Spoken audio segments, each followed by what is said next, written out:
Joining us now, Bruce Reinhart, former federal prosecutor, co-chair of White Collar and Government Compliance Practice Group for McDonald Hopkins. Counselor, good to have you here. On the other side of the Atlantic, the palace adamantly denying Prince Andrew was involved in any way. You had a legal analysis on what's happening there. Is he basically safe from prosecution?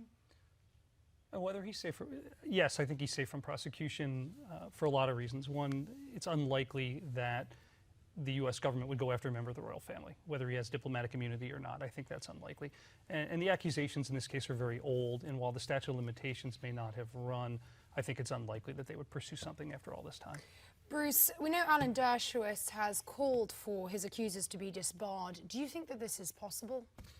Anything's possible. The fight that's going on here, if I could for a second explain, the case that's pending right now is that victims of Mr. Epstein are claiming that the U.S. government didn't give them their rights before they cut a deal with Mr. Epstein. And what happened is another victim came forward and said she wanted to be involved in the case. And to justify being involved in the case, she had to put forward facts saying why she was a victim. And in that pleading is where she named Professor Dershowitz and Prince Andrew. What Professor Dershowitz is upset about and is complaining about is, you didn't need to put my name into this. That wasn't necessary. And that, he is arguing, was unethical. And it's possible, depending on what state bar is involved, that it very well may have been unethical, and that'll be for someone else to decide.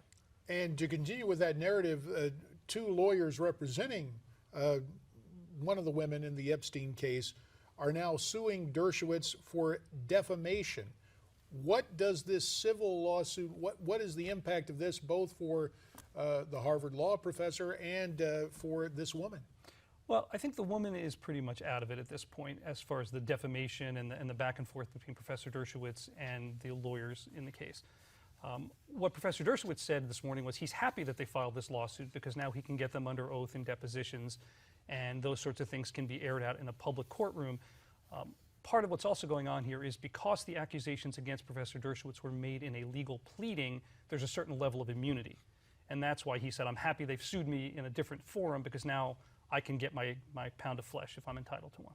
Bruce, let's clarify here. Would you say can just not denying an allegation hurt a brand, even if not found guilty or actually being acquitted of those charges? Always. I think the mere accusation itself is what can be extraordinarily damaging. And again, that's what Professor Dershowitz is arguing. You've smeared my name in a lawsuit that I'm not a party to, and I have no ability to answer and defend myself. And I think that's why the palace is coming out so aggressively on behalf of the prince, because again, he's not a party to this lawsuit. He doesn't have a right to come to court yet and say, I didn't do this. So yes, I think just the mere accusation can be devastating. About 3 minutes remain. Just one final question on this particular case. As I understand it, the accuser is identified as Jane Doe number 3.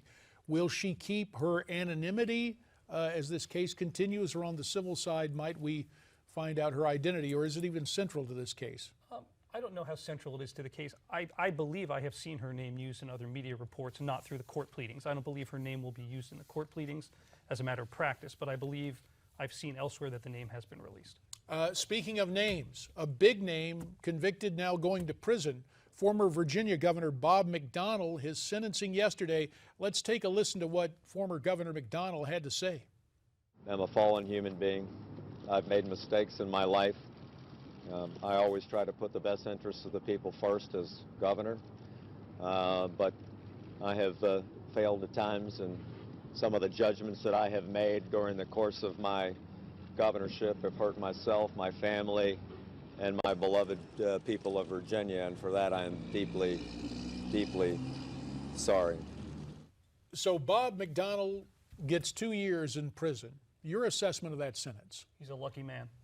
I mean, you look at some of the other governors in recent times who've been sentenced. Governor Blagojevich in Illinois got 12 years. Governor Edwards in Louisiana got 10 years. Governor Ryan in Illinois got 8 years.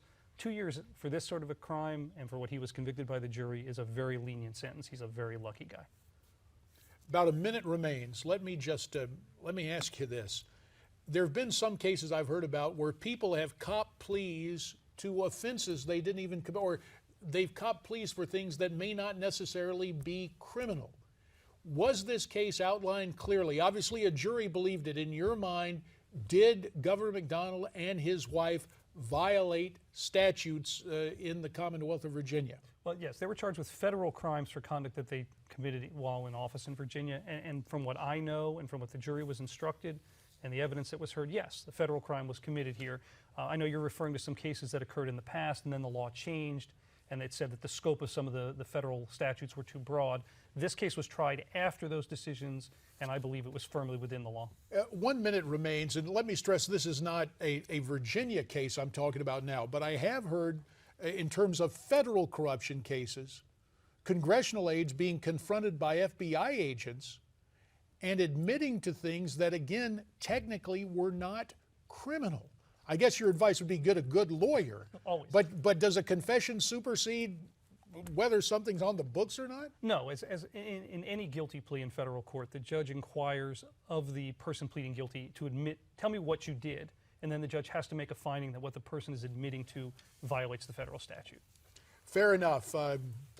As a recovering member of Congress, more than a casual interest in what happens in terms of charges of public corruption and seeing politics to a certain degree play out in the courts. That's not the case with Bob McDonnell, convicted by a jury of his peers and now sentenced to 2 years.